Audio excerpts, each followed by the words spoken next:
Respected sirs and friends, I would like to speak on the topic strategies for conservation of mangrove ecosystems in Karnataka. Mangroves are salt-tolerant plants growing in the swampy mud of coastal areas.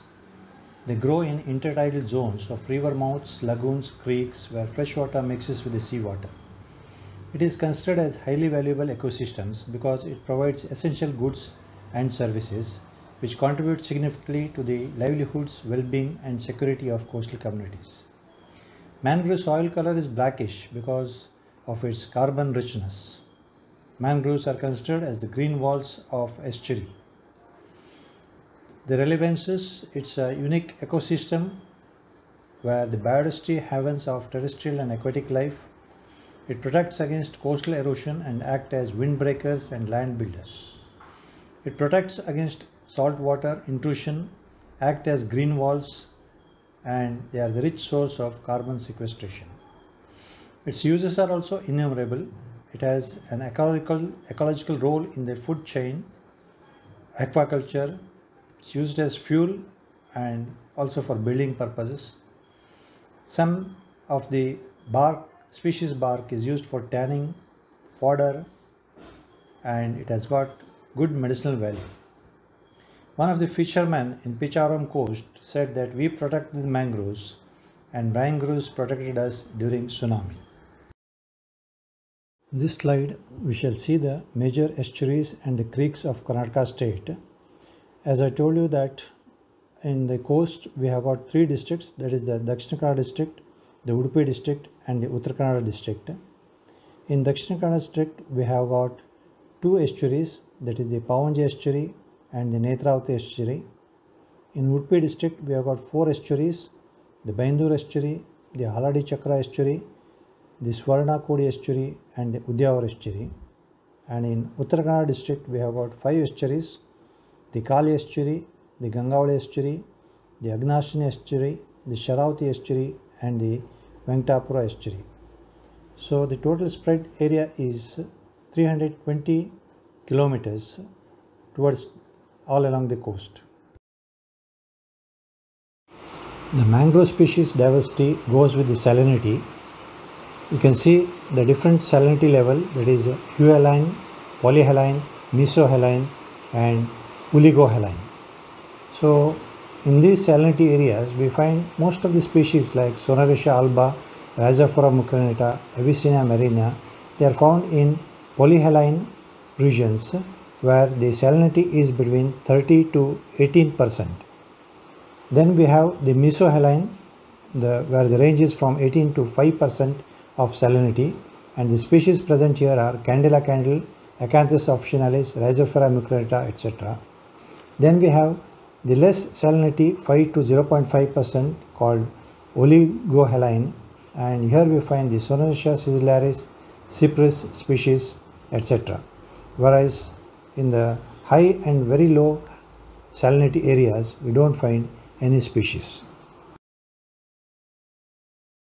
In this slide I would like to tell you about the species present. We have got 14 species identified all along the coast, and the important ones are Acanthus iliophilis, which belongs to Acanthaceae family, Luminitrizera racemosa, Exocaria aegialocha belongs to Euphorbiaceae, Aegicerus corniculatum belongs to Myrciniaceae.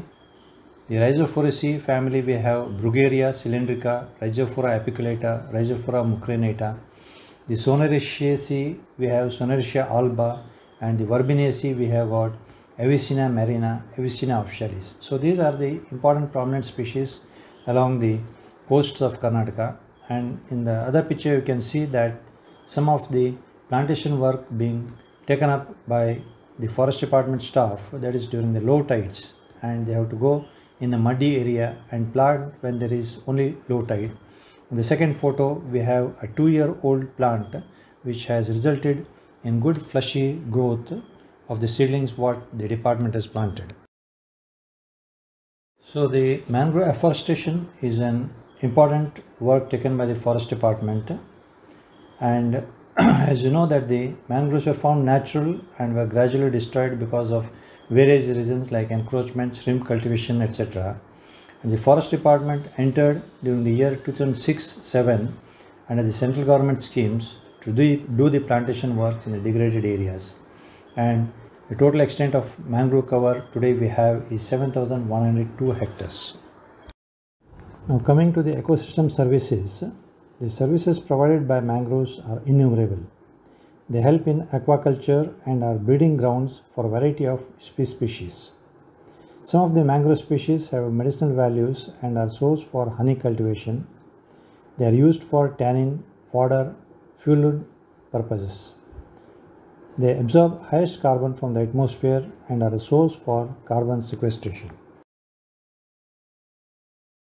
In this slide, you can see that the Indian mangroves have got the highest carbon removal compared to other species in the forest areas, and this shows that the mangroves absorb a lot of carbon from the atmosphere and store them, which results in the purification of the polluted atmosphere. Now coming to its ecological significance, the mangrove forests were seen as low productivity by most of the ecologists, and today they view them as highly productive and ecologically important systems. The four major roles of the mangroves recognized are: one is the mangrove systems serve as a habitat for many marine organisms such as fish and other invertebrates and wildlife such as birds and reptiles. Second, mangroves help prevent erosion by stabilizing sediments with their tangled root systems. Third, they maintain water quality and clarity, filtering pollutants and trapping sediments originating from land. Fourth, mangroves produce large amounts of detritus that may contribute to productivity in offshore waters. This slide shows some of the mangrove plantations which are destroyed during road construction, or say for encroachment purpose or for fuel wood. An action plan is required. It is to create awareness among local villages about the importance and conservation of mangroves. We need a separate cell at the government level in the department to protect and develop mangroves in coastal Karnataka. Then this is important to declare the whole of mangrove forests in the tree districts as reserve forests to get better protection as declared in the state of Maharashtra based on the Mumbai High Court judgment. Then extending forest and police officers with powers to book offence cases for destruction of mangroves.